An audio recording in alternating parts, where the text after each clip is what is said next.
Have you ever bounced a mix you've worked so hard on, feeling so proud just to hear it play back next to one of your favorite mixes, only for it to feel less exciting and small? Well, in this video, I'm going to reveal a few tools pro mixers use to give themselves an unfair edge to achieving those larger-than-life mixes that sound untouchable. And to take what you'll discover in this video and start pumping out mixes people blow up your DMs over, I made you a cheat sheet I probably shouldn't be giving away. It's called the Mix Decoder Cheat Sheet.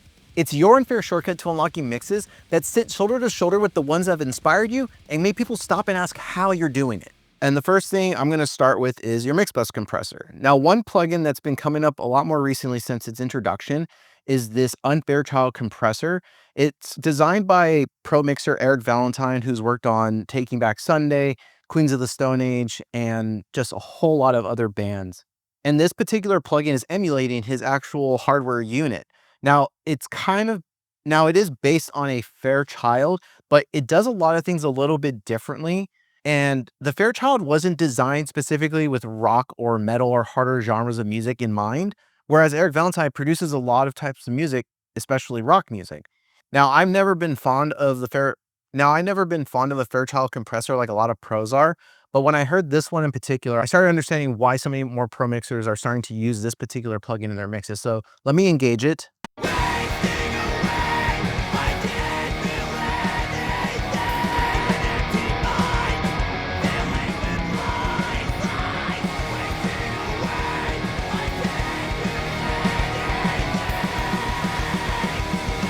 So in this plugin, I just went to the presets and I like the Punching Mix MS Link. And when you listen to it, the bass and the low mids, especially in the mid channel, just really get compacted.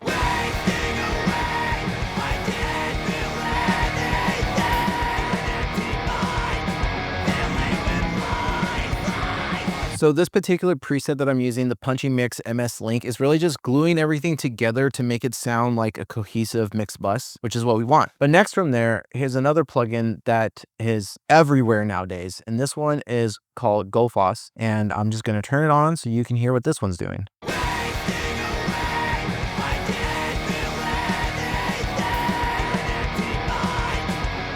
So this plugin is like a very intelligent EQ / like dynamics processor that goes through and finds all these microscopic issues with your mix and then cleans it up, as in, I mean, you could hear it.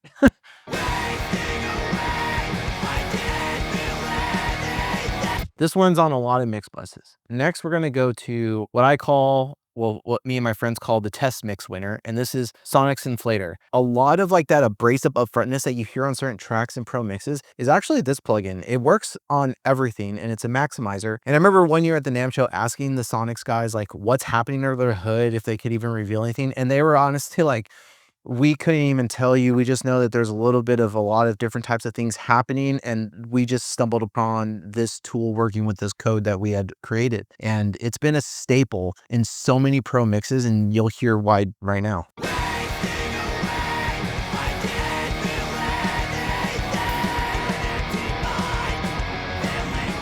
Now, the effect of it is at 100%, which is usually what they recommend going with. And then you can adjust the curve for more of like a tilt towards the top end or down towards the bottom end.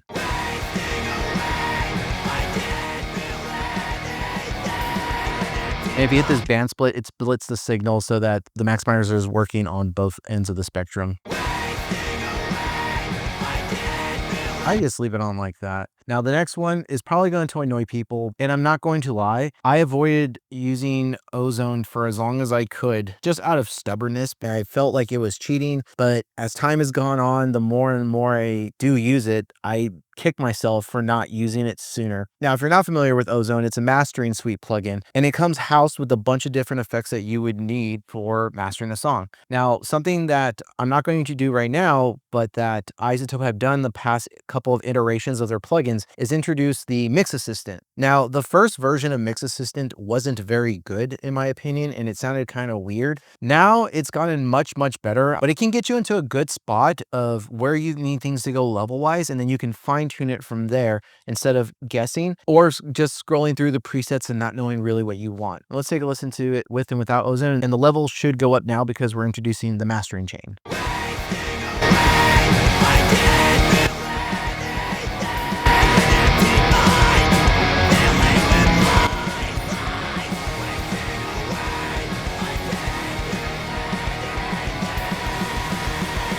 right, and I'm going to play it, but I'm going to put on the gain match so we don't hear the volume go up and down, but I will take the gain match off before we proceed forward. So this way you can just hear what Ozone's doing.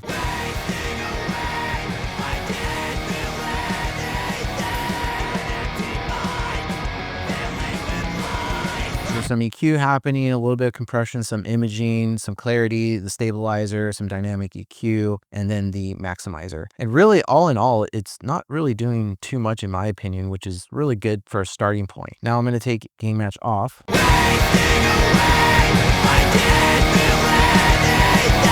So the next one in the mastering chain is a plugin that's been around for like 20-25 years now, and it used to be a Pro Tools exclusive plugin. And I remember the first time I heard it, I was just like, oh crap, that's great, but you needed an HDX system, not just a Pro Tools system, but an HDX. Luckily, years later, they've turned it into AAX native, and I believe earlier this year or late last year, they finally made it so that it was VST and AU compatible, which is how I'm using Phoenix 2 inside of Cubase, which is really, really exciting. Now, if you're not familiar, Phoenix 2 is made by David Hill, RIP. He had extensive knowledge of, I believe it was Ampex tape machines. Like he worked in a repair shop, so he knew how tape worked. So he was like, what if I make a plugin that gives you all the good parts of tape, removes all the noise and the nasty stuff that we don't really like, but you still get that harmonic signature that, you know, most people enjoy when they hear the word tape. So we have 5 different tape flavors. I am going with Radiant on this one, but the best way to dial this plugin in, if you do trial it or get it, so dial process up all the way.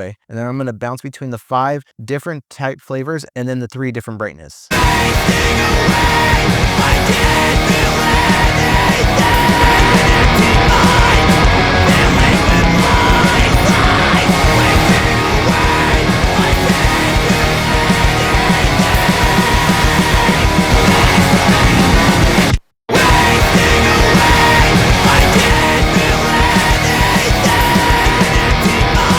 It's between Iridescent and Luster with the Sapphire. I like the low mids and Luster.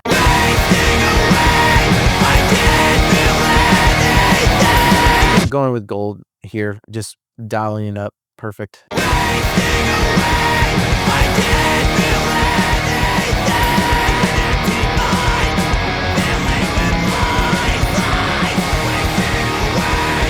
Not changing the output level or anything. So now we've got some plugins that really quickly dial in the mix bus / master. Again, I'm using the Unfairchild, the Gullfoss, and the Oxford Inflator as my mix bus, and then I'm using Ozone 12 and Phoenix 2 as my mastering chain. From here, I want to go to the drum section. All right, so let's talk about the drum bus. Now, you wouldn't think it, and I didn't either, but I've seen a couple of people use this on the mix bus, which is the CLA Mixdown. It has a Pultec style EQ on the bass and the treble, which kind of makes sense for drums. Then it has the Red 3 compressor on the one, and then you have your drive for the SSL console drive. And let's take a listen to the drums going through this.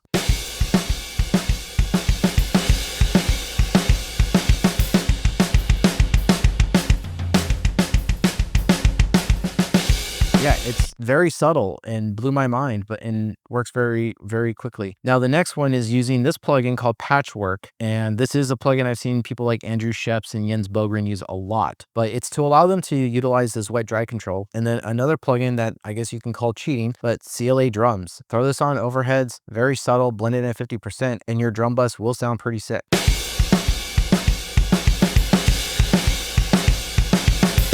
I mean, come on.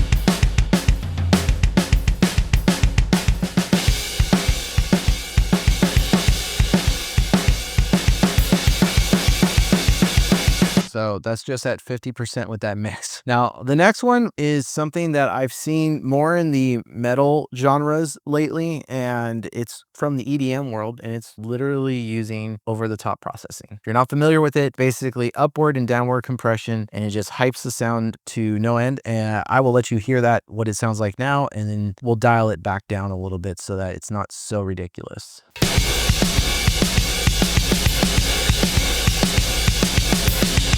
I mean, that sounds like the type of parallel compression that you want, right?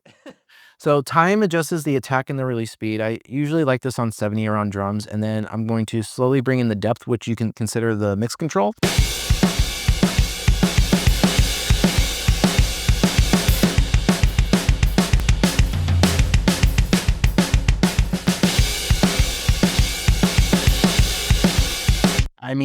these drums already sound really sick. Now for the drum shells, this plugin is definitely a cheat code. The reason it's being used so often is most drum gates are just a drum gate, and that is it. This particular plugin from Sonic's Oxford Drum Gate not only lets you control the detection, it also lets you really shape up the decay, so you can really fine tune what's triggering the gate and then how the decay of that gate works. But it also comes with the leveler, which levels out the dynamic peaks of your instrumentation. This really helps so that you don't have to overly compress things. It'll level out your hottest hits and your weakest hits, so you have a more consistent hit level, which is usually what you're using compression for. Now you can use compression more for flavor and taste as opposed to overcorrecting something that's happening with the instrument. I have this on all the drum shells. Let's take a listen.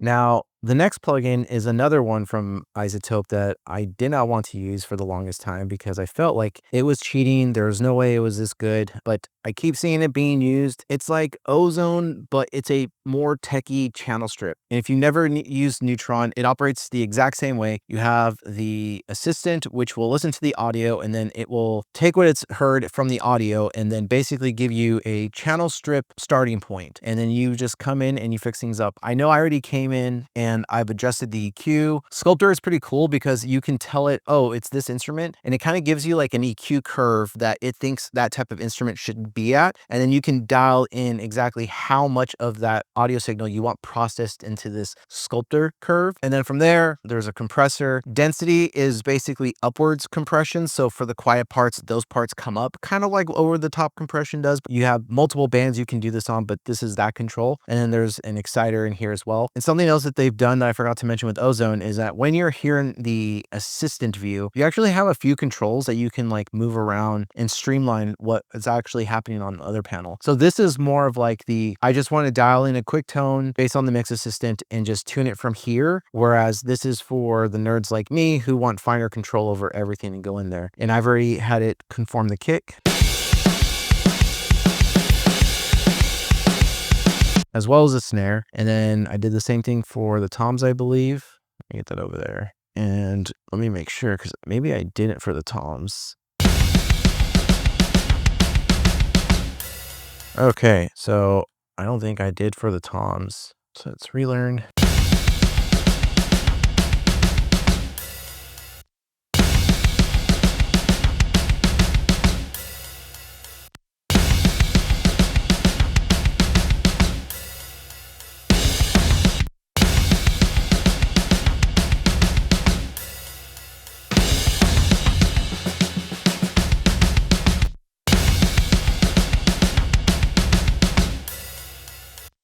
Okay. Okay, so I think I did.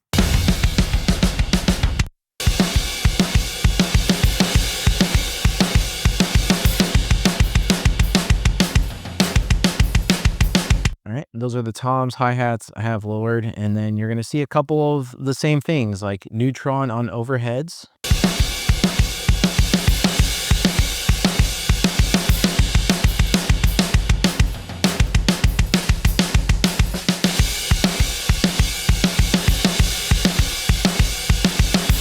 Got some EQ taking out the low end, got Sculptor for cymbals, got a compressor, got some upward compression. It's really helping bring out the kick and the snare.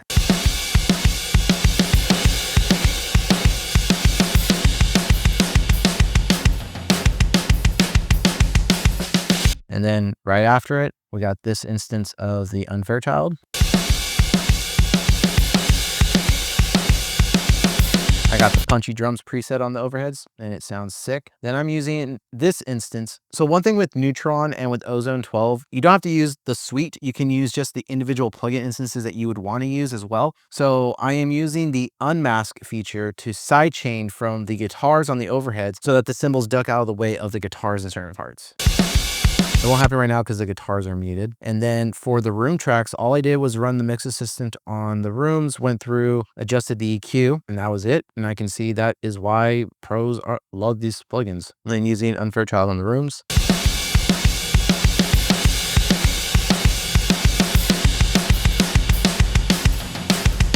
Sounds like a pretty good starting point to me. Next, I'm going to play the bass, and I'm going to play the bass with this processing on, which is like just my dirt setting for my bass, which is this plugin right here. And then I'm going to use on the bus, first insert is actually another instance of Patchwork, and I'm using it at 30% here. And that's a trick I've picked up from some pros because this plugin, CLA Bass, is heavily used. But when you put this plugin in, it has a very strong tone in and of itself. I've seen a lot of pros use it, but I saw Jens Bogren use this through Patchwork so he could dial in the mix blend. And when I saw that, I was like, oh man, that's freaking genius. So I have it at 30%.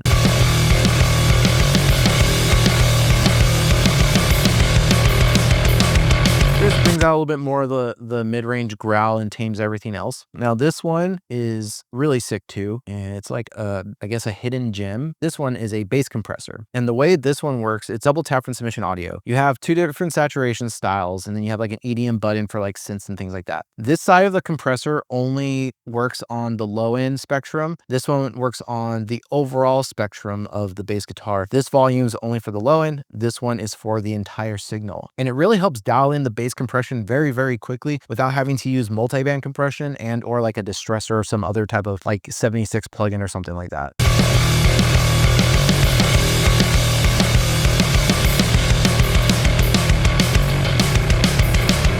Now these meters do read a little bit differently, and what's cool is the little notes will tell you kind of the ideal spot to hit this compressor.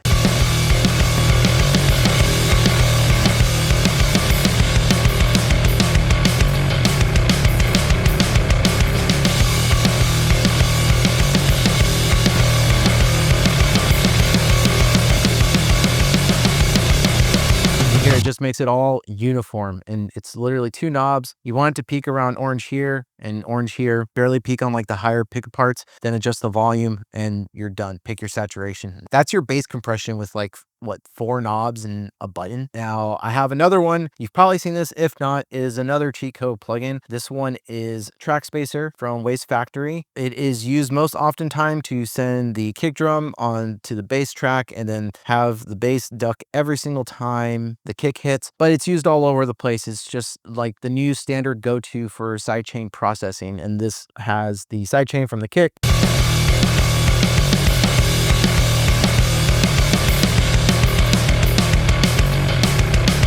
And then I'm using Unmask now below because another common technique is to sidechain the snare to the bass track too to help the snare pop out, and that's exactly what's happening over here.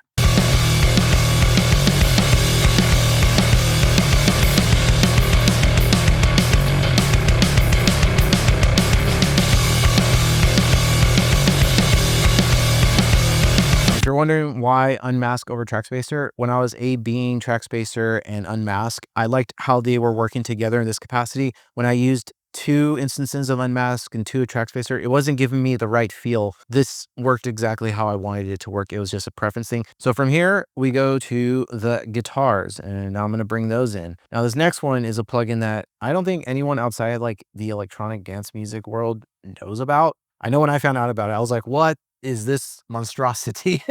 Then I understood what it did, and once I understood what it did, I was like, holy crap. I love it on effect buses personally a lot, and it's called Scalar EQ. It can behave like a regular EQ, but what really sets this one apart and makes it so cool is that it's designed to help you make EQ moves based on the key of a song. So up here you can see I have the G minor scale, which is the key of this song. And what I'm able to do is go through and find areas via the notes that are not in the key of the song and take those out of the guitars.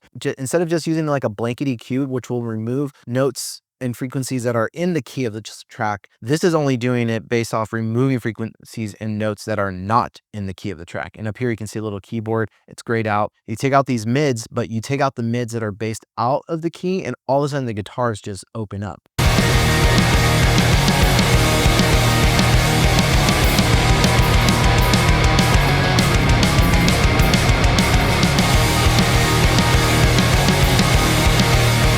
I mean, it's sick. It also has, you can mono it down. You're also able to do mono down and then stereo widener. It has a limiter on the input and the output, and you can use sidechain, a whole bunch of other stuff. But I love it on effect buses too, because then I can remove all the out of key frequencies and my effects for my delays and everything as well. So if I have some instruments going through and there's just some notes and frequencies that are outside of the key, they're not mushing up my reverbs and my delays anymore because this thing is catching them. It's a really, really cool plugin, and I guess it's like your new secret weapon that I spilt the tea on. Now this next one is from Dan Corniff, who's worked with bands like Breaking Benjamin. He's worked with David Bendeth. Dude just makes really cool plugins, and I'm a huge fan. And this plugin is showing up more and more often. It's called Amplified Instrument Processor. It's designed for guitars, but you can use it for any instrument really. But the reason it's designed for guitars is everything from here is basically tools that Dan uses to make his guitar tones work. And it has this really cool insufferable mid-range filter, which if I play it,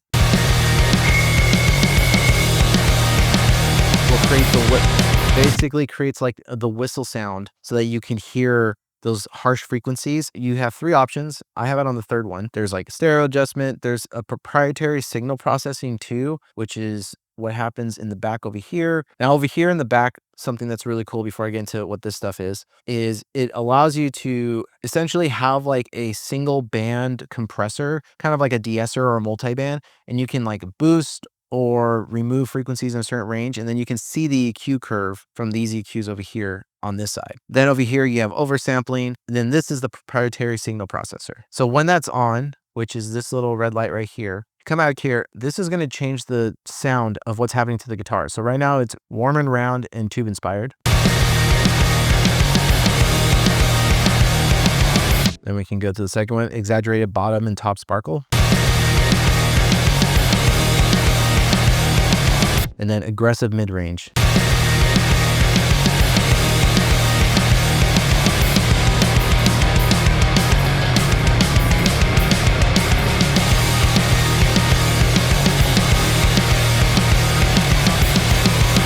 I kind of like the aggressive mid-range right now. I might change it later, but yeah, this one is super helpful for dialing guitars very, very quickly. And then underneath that, you're going to see the Unfairchild. Started seeing this one show up on guitar buses instead of the regular Fairchild, and I will turn this on and off.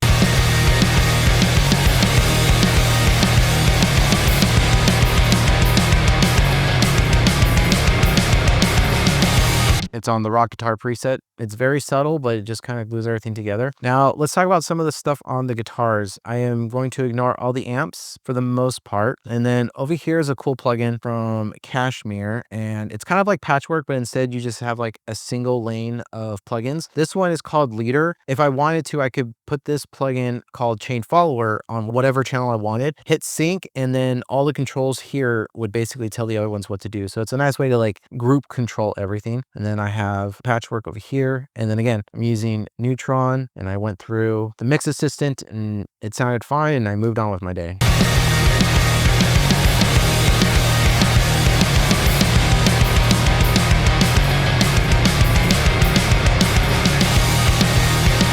The next one I did in a video last year around this time, and it is one of the sickest plugins that after I saw it being used, I was like, oh my God. Now it's also like an intelligent EQ, but it automatically only works about 50% of the way. And I don't know how to describe what it's doing. It's not like Sculpt or other plugins. It does its own unique thing. And on some sources, it's just really good off the bat at how it like takes the audio, it's listening to it, and then it makes adjustments in real time, but you can still go through and kind of change whether you wanted to do less or more processing in certain spots.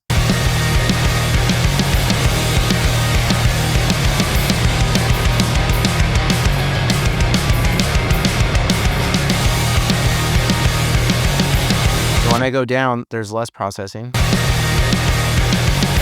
When I go up, there's more processing.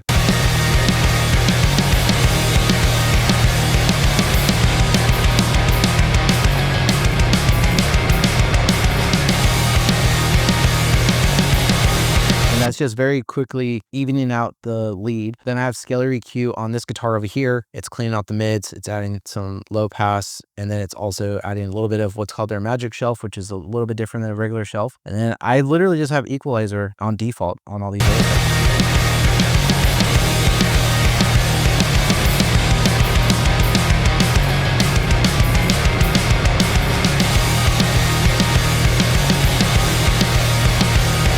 mean, it's already coming together so quickly. The next one, this one I've seen used on bass. I've seen it used on vocals. It's this one right here. It's a low and high compressor, exciter. It just sounds really sick on vocals, especially on a vocal bus, and you'll hear right now.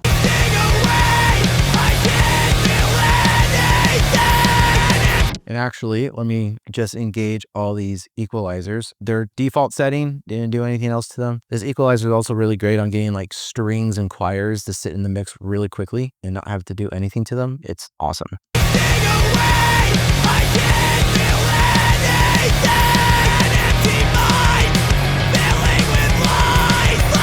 I mean, come on, it's ridiculous.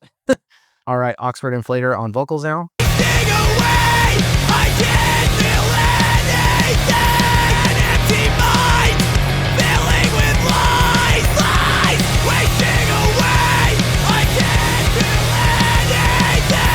I mean, it's getting ridiculous now. All right, and then CLA vocals, and then using Patchwork just so in case I wanted to only dial 50%. Let's take a listen. I can't feel anything. An empty mind, filling with lies, wasting away. So we've talked about over-the-top compression and processing, and there is a new kid on the block when it comes to this stuff. And this one is from 3Body Technology. It's called VOTT for vocal over-the-top, and it does what OTT does, but it specifically catered to vocals. I've done videos using this that I will link below, using it on strings, choirs, and guitars. It came out earlier this year, and it's been making its rounds through the EDM world. And I mean, you're going to hear right now, it's a little OP, overpowered. I can't feel anything. An empty mind, filling with lies, wasting away. I can't feel anything. It's just stupid. All right, and now I'm going to bring in the backgrounds and the screams. Same vocal mix bus processing, and then equalizer with literally nothing else but the default setting. I can't feel anything. An empty mind, filling with lies, wasting away. I can't feel anything. This way is crushing me. That is literally about 75% there, in my opinion. Now, we're going to go to the next part, which is effects. I'm going to turn on equalizer because it's going to automatically clean up all the gunk in these synths and subs and all sorts of stuff. And then we'll talk about what's happening at the bus processing level. All right, so last year when I did this type of video, I also talked about one plugin that has not changed, and it's been a staple in my template for like a decade now. First caught wind of it with an episode of Pensado's Place, and then started seeing it more used in trailer and cinematic mixing and composition type stuff. And that is Heaviosity's Punish. If you've never heard of them, it's probably because you're not in the trailer space, but they make some of the sickest libraries for trailer music and scoring and things like that. And they're very easy to use, and they sound very epic when you hear them. Like, now Punish is a plugin that's been around for a long time now, and it has a compressor, saturation, controls the transients, it has an equalizer. Then you can kind of connect the controls and create like little macro automations and movements to control everything. Now with effects, strings, keyboards, choirs, strings, all of them always go through an instance of Punish. It just helps bring everything together, and it gives me enough of the controls of anything I might want to just tame everything very, very quickly. So you can think of it as a sort of channel strip type plugin. But going through the preset, Pitch FabMaker, I honestly only think I adjusted the output and I can't feel anything. An empty mind, filling with lies, wasting away. And then from there, I have another over-the-top compressor, Fuse compressor. This one's from one of my favorite audio companies called Minimal Audio. They make very unique plugins designed for the electronic world, and then they take some of the processors from their software and then they create individual instances. I just am a huge fan of over-the-top compression. I understand why it's been such a staple in EDM music for decades, and now that I got my hands on it, I might be overdoing it, but I love the sound of it. And it's especially used a lot in trailer music and cinematic scoring as well to get lots of impact and just bring things up. So let's take a listen now with this. I can't feel anything. An empty mind, filling with lies, So it's bringing everything up to volume, but it's also keeping it tucked in a nice space. And then I have another instance of unmask, and this is getting a sidechain input from both vocal buses so that it ducks every time it plays.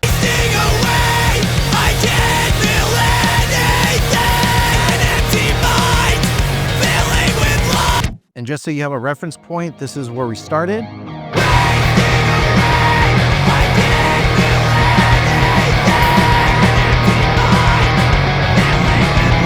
And then we ended up here.